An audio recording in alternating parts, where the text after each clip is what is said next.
Alright, so welcome back to my shop. So what we're doing, I figured out that I need to get the cylinder 1.5 inches further away from the axle tube. So I ripped a piece of 5/16 steel, scrap steel, and I've beveled both sides, and then I put a gap. Normally you would want 2 to 3 times the diameter of your wire. In this case, I'm using 035 wire. I have the welder set up on 20.5 volts and 7.2 meters per minute, and I'm using the 250 because, quite frankly, I'm lazy, and it's just so much easier to use than the 205 in the manual mode, and I didn't have to jump through a few extra hoops to modify the synergic setting to the way I like it. I haven't got used to using their settings. They're more like the Lincoln settings, and I didn't learn to MIG weld on a Lincoln. I learned to MIG weld with a Miller, and they got a little bit lower voltage and amperage than the Lincoln, so you get to go a little bit slower. And my travel speed, I'm kind of used to the Miller travel speed versus the Lincoln. So we're going to spot weld it on both sides and then get rid of all of our clamps and then finish burning it in.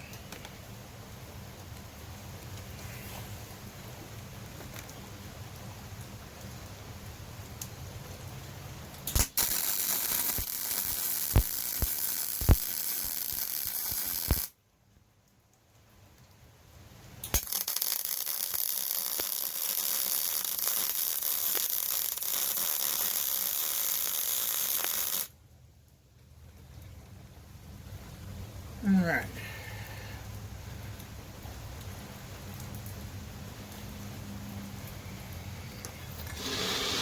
Get this thing spun around here.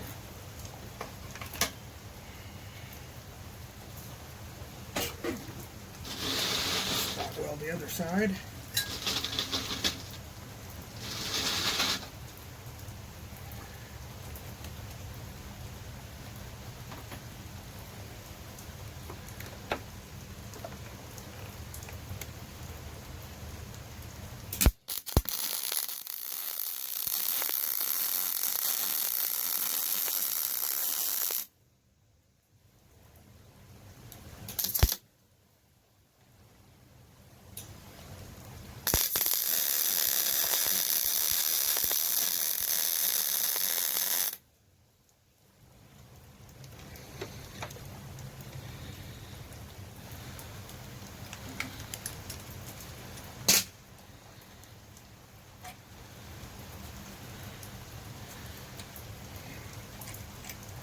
Now I've beveled on both sides because when you do long welds like this, you're going to pull the metal in on the bead side when you're welding, and you will put a warp in it. So I'm going to try to counteract that.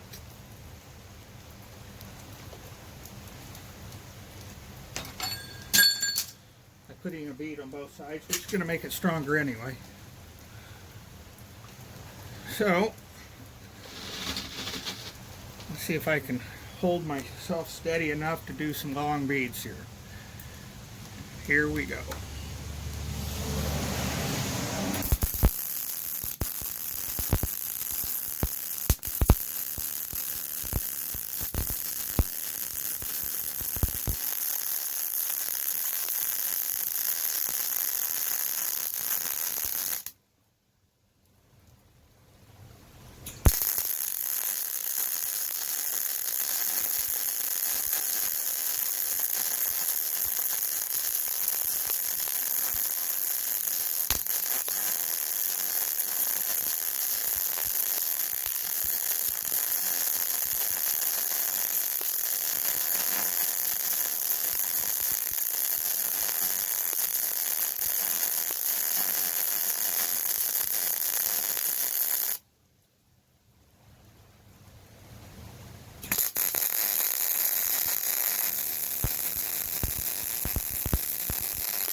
every now and then you'll hear a little bit of a pop sound, and that is me getting into a little bit of the rust. So it's impurities, and that pop is most likely a little hole in the bead called porosity.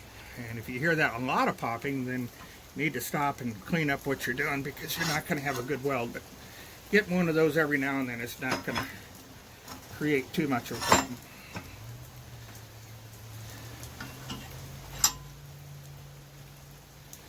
Alright, I don't know if you can see that you can actually see where the bead was trying to come through the middle, which is good.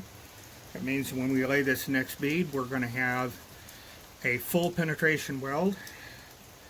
And because that is getting hot, I can tell you that I'm not going to be able to rest my hand on that piece of metal. So I think we're going to give myself some place to rest my hand here. I'm too shaky to just run a bead, so I got to rest and guide myself down. So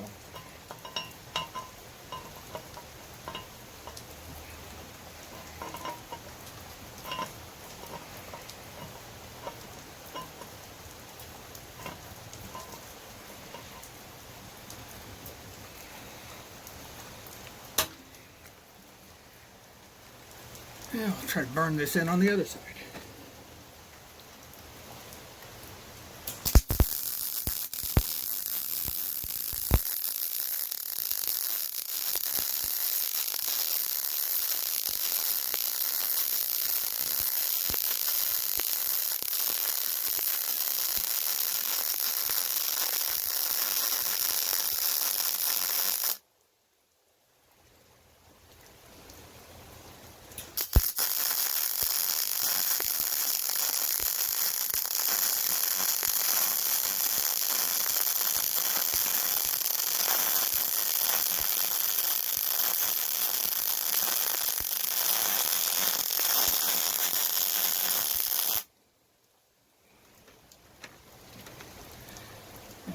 Rest down a little bit further.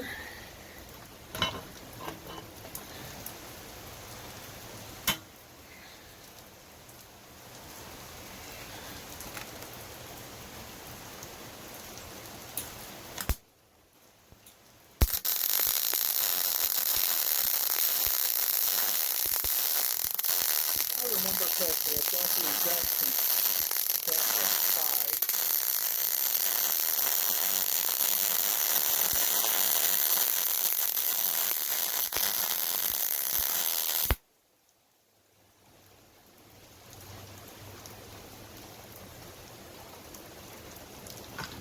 A little bit further.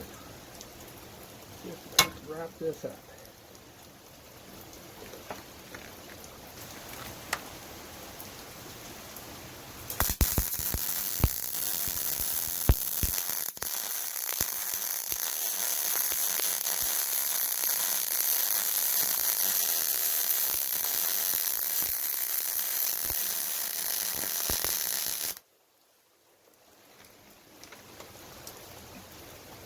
I really think for the features, I don't know how you can beat the value of the MIG-Pro250.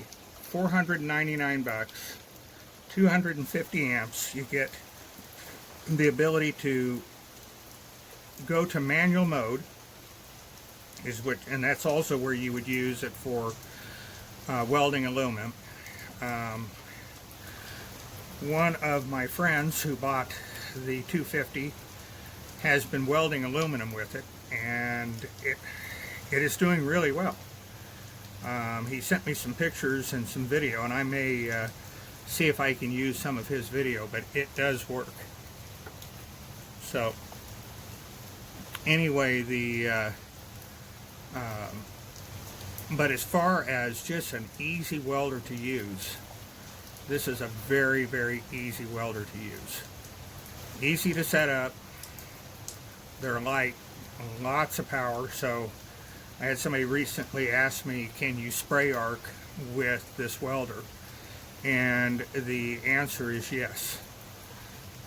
Typically with spray arc you want to have a welder that can go to 220 amps. These are 250, so yes, you can do it.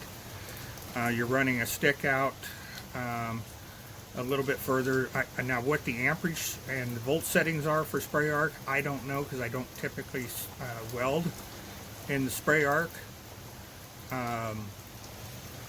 But the answer is yes, it can weld spray arc. It's powerful enough to do it. So anyway, this will need to cool off, and then I'm going to aim this up just a little bit here, and starting to getting dark outside, so we're going to lose some. I still need to fill this area in here. That's over on the driver's side, and I'll weld in a block there. It doesn't have to be as heavy. The main reason that will need to be there is to protect the cylinder from obstacles, and I'll do the same thing on the diff cover to protect the cylinder there, so that if I run into a rock, the rock itself is not hitting the cylinder shaft, damaging the chrome and then taking out the seals. Also, I don't want to bend the cylinder, so as much as I can to protect the linkage on the front from rocks and other hazards, that is kind of the plan. So, and I know that it's not quite a 90 degree, but that's okay. We can clean that up a little bit and weld it in. Nice thing about metal is if you don't get it right, you can just put it right back. So, thank you for watching.